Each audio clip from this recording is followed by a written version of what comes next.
بزرگوں اور دوستوں اور بھائیوں، حضرت رسول اللہ صلی اللہ علیہ وسلم نے سب سے پہلا سبق یہی سکھایا ہے کہ اللہ سے محبت کرو، اللہ سے یقین کرو، اللہ پر توکل کرو، اللہ پر بھروسہ کرو۔ وہ پالنہار ہے، وہ مشکل کشا ہے، وہ حاجت روا ہے، وہ زندگی کا بنانے والا ہے، وہ حالات کا بنانے والا ہے، وہ کاموں کا بنانے والا ہے۔ اس سے اپنا تعلق پیدا کرو۔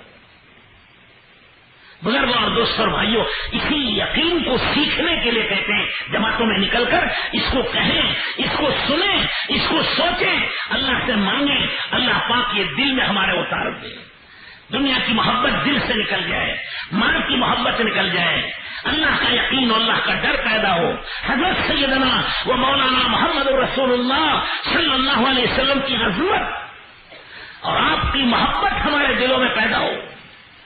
رسول اللہ صلی اللہ علیہ وسلم نے فرمایا تم میں سے کوئی مسلمان نہیں بن سکتا جب تک کہ میری محبت تمہارے ماں باپ سے، تمہاری بیوی بچوں سے سب سے زیادہ نہ ہو جائے۔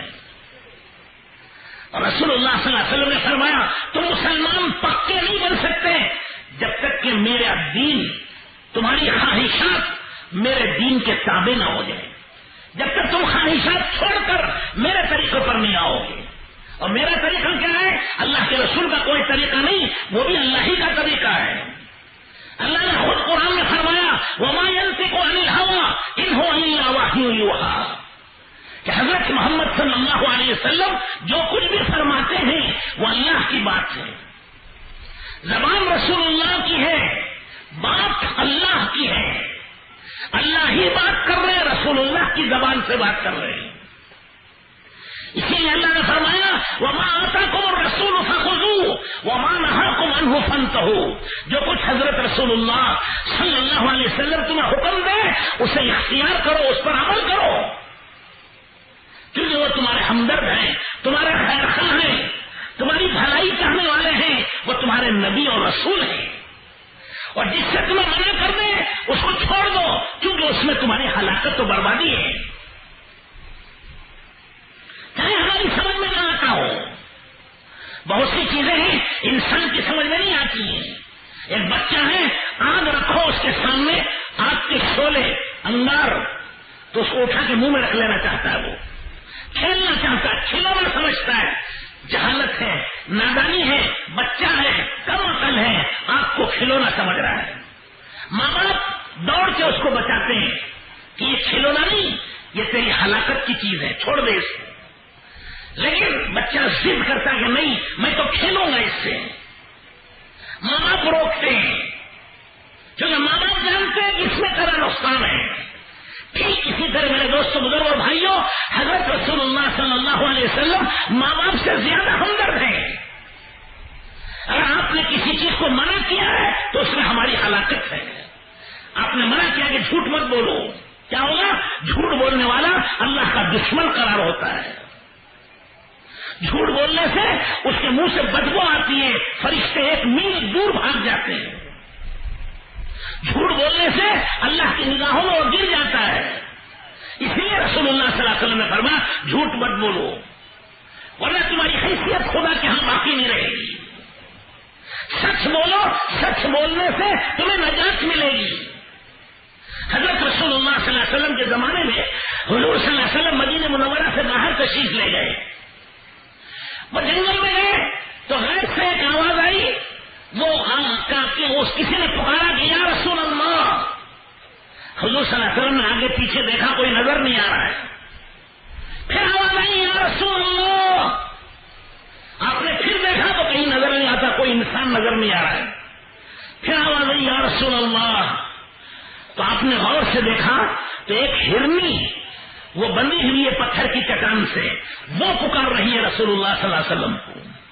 آپ تشریف لے گئے، اس ہرنی کے سر پہ ہاتھ رکھا، وہ آپ شفقت و محبت سے پوچھنے لگے کیا بات ہے۔ اس ہرنی نے اپنی زبان میں کہا کہ یا رسول اللہ، میرے 2 بچے ہیں اس پہاڑ کے غار میں، اور آپ کے صحابی نے مجھے شکار کر کے باندھ دیا ہے، اور وہ میرے بچے بھوکے ہیں، آپ اگر چھوڑ دیں تو آپ کی مہربانی ہوگی، میں بچوں کو دودھ پلا کے واپس آ جاتی ہوں۔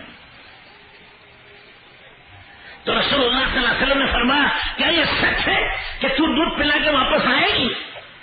کوئی جانور ہاتھ سے چھوٹتا تو ملتا ہے کیا دوبارہ؟ وہ تو گیا بھاگا. لیکن اس ہرنی نے کہا کہ یا رسول اللہ میں سچ کہتی ہوں واقعی میں واپس آؤں گی. اگر میں نہ آئی تو مجھے وہ عذاب ہو جو زبردستی ٹیکس لینے والوں کو عذاب ہوتا ہے, ناجائز ٹیکس کھانے والوں کو عذاب ہوتا ہے, خدا مجھے وہ عذاب دے. تو رسول اللہ صلی اللہ علیہ وسلم نے اس کے گلے سے پھندا نکالا رسی کا, کہا جا تو دودھ پلا. وہ ہرنی خوشی سے دوڑتی کودتی چھلانگ مارتی ہوئی چلی گئی پہاڑوں کے پیچھے. اب وہ نظر نہیں آ رہی ہے, بہت دیر ہو گئی. رسول اللہ صلی اللہ علیہ وسلم کھڑے ہیں, صحابہ پاس کھڑے ہیں, دیکھ رہے پہاڑ میں کچھ نہیں نظر آتا. جب بہت دیر ہو گئی تو پھر ہرنی کودتی چھلانگ مارتی ہوئی آئی اور حضور کے آن کے قدموں میں سر رکھ دیا کہ یا رسول اللہ اب مجھے باندھ دیجیے. اب میں نے اپنے بچوں سے کہہ دیا ہے کہ میرا یہ آخری وقت ہے, اور میں نے اپنے بچوں سے کہہ دیا ہے کہ اب تم آزاد ہو, اپنی زندگی کا خود انتظام کرو, اور میں نے دودھ پلا دیا ان کو, اب مجھے باندھ دیجیے. رسول اللہ صلی اللہ علیہ وسلم نے اس کو باندھ دیا درخت سے, وہی پتھر کی چٹان سے. وہ صحابی جنہوں نے شکار کیا تھا وہ پتھر کی چٹان کے پاس ہی کہیں سو رہے تھے, وہ بکریاں چرانے والے تھے, وہ بھی سو رہے تھے. یہ سب حالات پر ان کی آنکھ کھل گئی. انہوں نے دیکھا کہ رسول اللہ صلی اللہ علیہ وسلم کے ہاتھ میں ہرنی ہے. تو حضور نے اس صحابی نے عرض کیا کہ یا رسول اللہ کیا آپ کو یہ ہرنی پسند ہے؟ میں نے اس کو شکار کیا اور پکڑا ہے, آپ کو پسند ہو آپ لے لیجیے. حضور نے فرمایا اس کی قیمت بتاؤ. کہا یا رسول اللہ میں نے قیمت کہاں دی ہے, میں نے بھی اس پہاڑ میں پکڑی ہے, آپ فری مفت میں لے لیجیے, ہدیہ ہے آپ کو. کہا ٹھیک ہدیہ ہے. تو صحابی نے کہا آپ کے لیے ہدیہ ہے. حضور صلی اللہ علیہ وسلم نے اس کا پھندا نکالا, ہرنی سے چل جا, تو آزاد ہے, تجھے سچائی نے نجات دے دی. فرمایا الصدق ینجی والکذب یہلک. حضرت رسول اللہ صلی اللہ علیہ وسلم نے فرمایا سچائی انسان کو نجات دیتی ہے اور جھوٹ انسان کو ہلاک کرتا ہے. وہ ہرنی ہم سے اچھی ہے جو رسول اللہ کی فرما برداری کرتی ہے, اور ہم رسول اللہ کی فرما برداری نہیں کرتے. زمان سے تو کہتے ہیں عمل حضور کے خلاف ہے. تو میں نے عرض کیا کہ میرے دوست بزرگ اور بھائیوں, یہ ہر مسلمان کے ذمہ فرض ہے کہ اپنی زندگی آقا رحمت سرور کونین تاجدار مدینہ احمد مجتبی محمد مصطفیٰ حضرت رسول اللہ صلی اللہ علیہ وسلم کے طریقے پر گزارے. اسی کا نام کرامت ہے, اسی کا نام ولایت ہے اور بزرگی ہے. حضرت حسن بصری رحمت اللہ علیہ بصرہ میں رہتے تھے, سلسلے چشتیہ کے سب سے بڑے بزرگ تھے.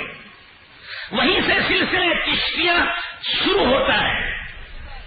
انہی کے زمانے میں ایک عورت تھی رابعہ بصریہ, وہ بھی بصرہ کی رہنے والی رابعہ. وہ کچھ مسئلہ معلوم کرنے کے لیے حضرت کے پاس آئی. گھر معلوم ہوا کہ حضرت کہیں دریا کے کنارے گئے ہیں اللہ کا ذکر کرنے کے لیے. کیونکہ حدیث میں آتا ہے بہتا ہوا پانی بھی اللہ کا ذکر کرتا ہے. پانی بہ رہا ہے, اس میں آواز آ رہی ہے, کوئی اور آواز ہے, لیکن وہ اللہ کا ذکر ہے. تم سمجھتے نہیں ہو. چڑیا پکار رہی ہے, ہم سمجھتے چڑیا چیخ مار رہی ہے, وہ چیخ نہیں مار رہی, وہ اللہ کا ذکر کر رہی ہے. درخت ہل رہے, اس میں کچھ سرسراہٹ کی آواز ہے, وہ سرسراہٹ نہیں ہے, وہ اللہ کا ذکر ہے. ہر چیز اللہ کو یاد کرتی ہے, اللہ کا ذکر کرتی ہے, سوائے اس نادان انسان کے.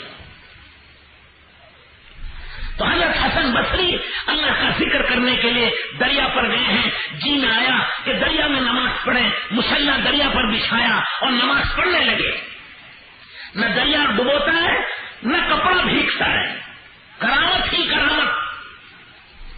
حضرت رابعہ بصریہ گئی, دیکھا کہ ماشاء اللہ حضرت کی بڑی کرامت ظاہر ہو رہی ہے. انہوں نے اپنا مصلی ہوا میں بچھایا, پھینکا مصلی ہوا میں اٹک گیا. وہ چھلانگ مار کے ہوا میں نماز پڑھنے لگی. حضرت تو کچھ نہ کچھ پانی پہ کھڑے ہیں, نیچے سے ٹیکا ہے اور ہوا میں کوئی ٹیکا نہیں. دونوں نماز سے فارغ ہو گئے. جو مشورہ اور مسئلہ پوچھنا تھا پوچھ لیا. پھر حضرت رابعہ بصریہ نے کہا کہ حسن پانی میں بزرگی دی ہے. پانی پر مچھلی بھی کھڑی ہوتی ہے. ہوا میں کھڑے ہو جانا کوئی کرامت تو بزرگی نہیں ہے. مچھر بھی کھڑا ہو جاتا ہے. کرامت تو بزرگی یہ ہے کہ ہم سب حضرت رسول اللہ صلی اللہ علیہ وسلم کی سنت پر عمل کریں. سنت پر عمل کرنا ہواؤں میں اڑنے سے زیادہ ثواب ہے, سمندروں میں تیرنے سے زیادہ ثواب ہے. اور بڑی بڑی کرامتوں میں سے سب سے بڑی کرامت ہے آقا رحمت سرور کونین تاجدار مدینہ احمد مجتبی محمد مصطفیٰ رب العالمین کے محبوب رب العالمین کی اتباع و پیروی کرنا. اس سے بڑی کوئی چیز نہیں ہے.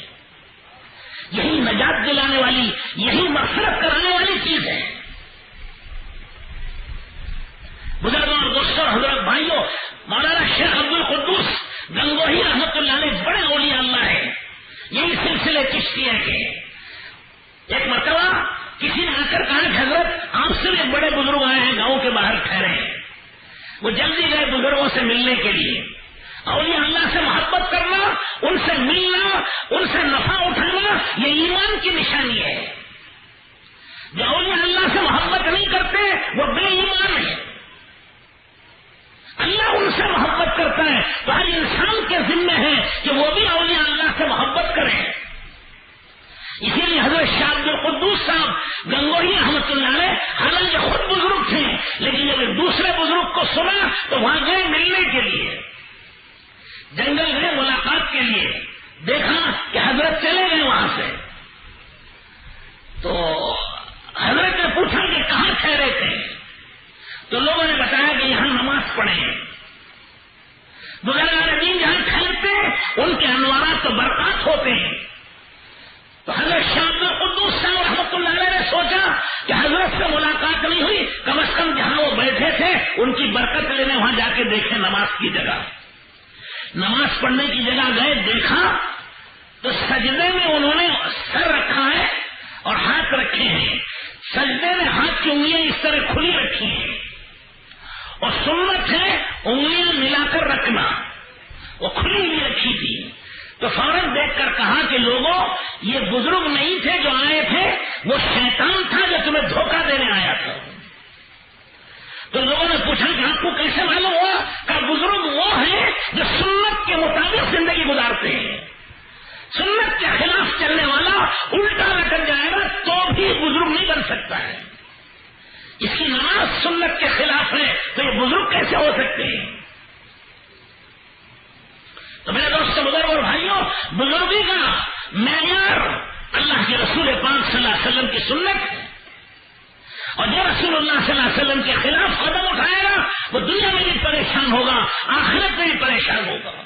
ابو لہب حضور اکرم صلی اللہ علیہ وسلم کا چچا ہے, حضور کے خاندان کا ہے, بڑا دولت مند اور مالدار ہے, لیکن حضور کا مخالف ہے, سنت کا مخالف ہے. کیا ہوا نتیجہ؟ بیماری آئی, چیچک کی, پورا بدن سڑ گیا, کیڑے پڑ گئے, مر گیا. اسے کوئی دفن کرنے والا بھی نہیں تھا. گھر میں 3 دن تک اس کی لاش سڑتی رہی. مکے والوں نے کہا ان کے بیٹوں سے کہ ارے تم کتنے نالائق بیٹے ہو, تمہارا باپ مرا پڑا ہے, کیوں نہیں دفن کرتے اسے؟ بیٹوں نے کہا ہمیں ڈر ہے کہیں وہ بیماری ہمیں نہ لگ جائے.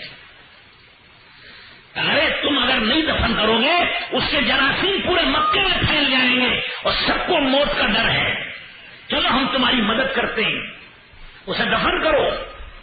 تو اللہ نے دکھایا کہ رسول اللہ صلی اللہ علیہ وسلم کی مخالفت کرنے والے کا کیا حشر ہوتا ہے.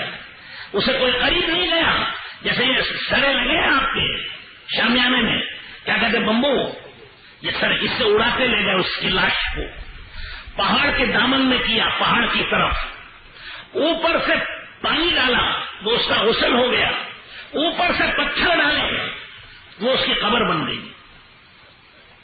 اللہ نے دکھایا رسول اللہ صلی اللہ علیہ وسلم کی مخالفت کرنے والے کا کیا حشر ہوتا ہے. اللہ ہم سب کی حفاظت فرمائے.